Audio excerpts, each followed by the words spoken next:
आईनी तरमीम के हवाले से इस्लामाबाद में बड़ी हलचल है। कानून साजी मौलाना फजल रहमान की हाँ से मशरूत है। हुकूमत और JUI में ताहाल मामला तय नहीं पा सके हैं। वफाकी काबीना के बाद कौमी असम्बली और खसूसी पार्लिमानी कमेटी के इजलास का वक्त भी अब तब्दील कर दिया गया है। कौमी असम्बली इजलास 11:30 बजे के बजाय अब शाम 4 बजे होगा, जबकि खुर्शीद शाह की ज़ेर सदारत खसूसी कमेटी का इजलास भी अब 2 बजे होगा।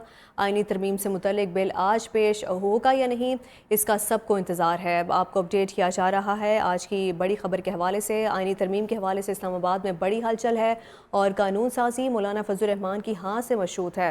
हुकूमत और JUI में ताहाल मामला तय नहीं पा सके हैं, जबकि वफाकी काबीना के बाद अब कौमी असम्बली और खसूसी पार्लिमानी कमेटी के इजलास का वक्त भी तब्दील कर दिया गया है। कौमी असम्बली इजलास 11:30 के बजाय शाम 4 बजे होगा, जबकि खुर्शीद शाह की ज़ेर सदारत खसूसी कमेटी का इजलास भी अब 2 बजे होगा। आईनी तरमीम से मुतल्लिक बिल आज पेश होगा या नहीं, इसका सबको इंतजार है। मज़ीद तफसीलात जानते हैं महविश कमाल से। महविश, बताइएगा क्या अपडेट है आपके पास? जी बिल्कुल, जो सियासी हलचल है वो इस्लामाबाद में इस वक्त शुरू है और एक हफ्ते से हम ये सोच रहे हैं कि आईनी तरमीमी बिल जो है वो पेश किया जाएगा। कल यानी हफ्ते के रोज़ ये कहा जा रहा था कि असम्बली और सेनेट में जो है वो आईनी तरमीमी बिल पेश होगा, लेकिन नहीं हुआ। फिर हमने देखा कि रात 3:30 या 4 बजे तक जो है मौलाना फजल रहमान के घर मुलाकातों का सिलसिला जारी रहा। कभी हुकूमती अरकान आ रहे थे तो कभी बिलावल भुट्टो साहब और कभी पाकिस्तान तहरीक इंसाफ के लोग मुलाकात के लिए मौलाना फजल रहमान के पास आ रहे थे। क्यों? क्योंकि मौलाना फजल रहमान इस वक्त में मुझे ये लगता है कि खबरों की जीनत बन गए हैं और उनका वोट जो है वो इस आईनी तरमीम के लिए बहुत ज़रूरी है। आज जो है वो 11:30 बजे कौमी असम्बली का इजलास बुलाया गया था और काबीना का इजलास जो है वो 11 बजे बुलाया गया था। ये इसलिए किया गया था कि पहले बिल जो है वो काबीना में पेश किया जाएगा, वहाँ से मंजूर होगा, फिर उसके बाद 11:30 बजे नेशनल असम्बली में आईनी तरमीम का बिल जो है वो पेश किया जाएगा, वहाँ होकर 4 बजे जो है वो सेनेट में पेश किया जाएगा। लेकिन गुज़िश्ता रात की अगर हम मुलाकातों का सिलसिला देखें और आज जिस तरह हमें ये पता चला कि वक्त जो है वो तब्दील कर दिया है, सिर्फ काबीना का ही नहीं बल्कि नेशनल असम्बली के इजलास का भी, तो इससे यही लग रहा है कि फ़िलहाल हुकूमत का मौलाना फजल रहमान के साथ जो मामलात है वो तय नहीं हो पाए। इसलिए काबीना का इजलास जो है वो 3 बजे रख दिया है और नेशनल असम्बली का जो इजलास है वो 11:30 के बजाय जो है वो 4 बजे रख दिया गया है। इसके साथ साथ सेनेट का इजलास भी 4 बजे मुनक्किद किया गया है। तो पहले ये बिल जो है वो काबीना के से मंजूर होगा, फिर उसके बाद नेशनल असम्बली और सेनेट के पास जाएगा। लेकिन उससे पहले हम ये देख रहे हैं कि इस वक्त स्पीकर चैम्बर में जो है वो मुलाकातों का सिलसिला शुरू हो गया है। पाकिस्तान तहरीक इंसाफ ने भी स्पीकर से जो है वो मुलाकात के लिए वक्त मांग लिया है। इस वक्त स्पीकर चैम्बर में जो है वो अहम मीटिंग्स जारी है और वो मीटिंग्स जो है वो आईनी तरमीमी बिल के हवाले से हो रही है। इसके साथ साथ ये भी वो किया जा रहा है कि जो मुसव्विदा है वो मौलाना फजल रहमान को पेश भी कर दिया गया है और उस पर वो फैसला करेंगे कि क्या करना है या नहीं। लेकिन ये खबर हमारे पास आई है कि मौलाना फजल रहमान इस वक्त अपने जो कानूनी माहिरीन हैं उनसे मीटिंग कर रहे हैं और उनसे जान रहे हैं कि अगर हम इस बिल को पास भी करें तो क्या लाएमल जो है वो हो सकती है। इसके साथ साथ स्पीकर असम्बली में इस वक्त पाकिस्तान तहरीक इंसाफ ने तो वक्त मांग लिया, लेकिन हुकूमत के जो अहम अरकान हैं, इसहाक डार साहब हो गए, आज़म नज़ीर तारड़ साहब हो गए, इनकी मुलाकात जो है वो स्पीकर असम्बली से जो है वो इस वक्त जारी है।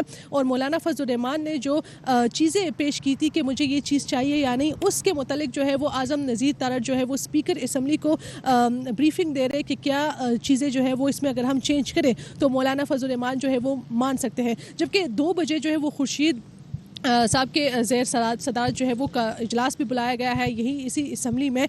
तो वो भी पहले तो 10 बजे बुलाना था, लेकिन जो हालात चल रहे हैं इसको देखते हुए 2 बजे अब उसका वक्त दे दिया गया है। लेकिन जो स्पीकर असम्बली में जो इस वक्त मीटिंग चल रही है उसमें खुर्शीद शाह भी मौजूद है और ये एक अहम मीटिंग हो रही है। उसका ये कहा जा रहा है कि इस मीटिंग के बाद फिर मौलाना फजल रहमान को वापस कहा जाएगा कि हमारी जो फैसला है वो क्या हुआ है। बाद फिर मौलाना फजल रहमान अपना एक अहम जो है फैसला लेंगे। लेकिन इस वक्त हर कोशिश की जा रही है कि मौलाना फजल रहमान को मनाया जा सके। अगर मौलाना फजल रहमान मान गए तो इनके पास जो नंबर गेम है वो पूरे हो जाएंगे। वैसे तो हुकूमत बार बार कह रही थी कि हमारे पास नंबर्स जो है वो पूरे हैं, लेकिन जिस तरह वक्त तब्दील हो रहा है और हमने देखा कि 4 बजे तक बिलावल साहब जो है या मोहसिन नकवी वो 4 बजे तक मौलाना फजल रहमान के पास रात के वक्त मुलाकात करे, तो इसका यही लगता है कि फ़िलहाल हुकूमत के पास नंबर गेम जो है वो पूरे नहीं है। जबकि दूसरी तरफ ये भी हमने सेनेट में देखा कि कल इसहाक डार साहब ने कहा कि आर्टिकल 63A के तहत जो है वो बाकी लोग जो है वो हमें वोट दे सकते हैं। बाकी के मुराद उनका ये था कि पाकिस्तान तहरीक इंसाफ इंसाफ के अगर हम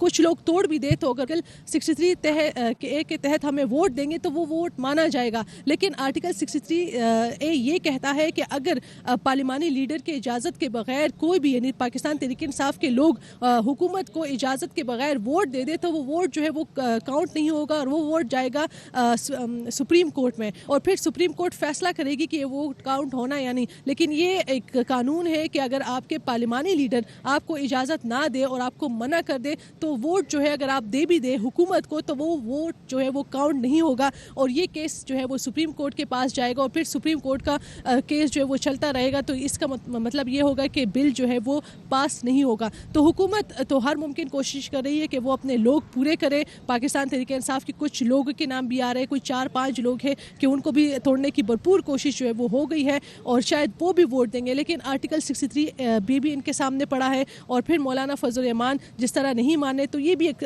मुझे लगता है कि उनके लिए थोड़ा सा रास्ते में रुकावट है कि वो तरमीमी बिल जो है वो आज पेश किया जाएगा। नहीं अगर मौलाना फजल रहमान साहब नहीं मानते तो शायद ये बिल जो है वो आज भी पेश ना किया जाए। जी अच्छा महविश, जिस तरह से अभी आप बता भी रही थी कि एयाज सादिक के चैम्बर में अहम इजलास हुआ है और इजलास में गुफ्तगू क्या की गई है इस हवाले से भी बताएगा और मौलाना फजल रहमान के हवाले से भी क्या कोई बातचीत हुई है और ये भी बताएगा कि माहौल को बेहतर रखने के लिए क्या कोई हिकमत अमली पर गौर किया गया है, क्योंकि जब भी इजलास होता है तो हम देखते हैं कि बहुत शोर शराबा किया जाता है।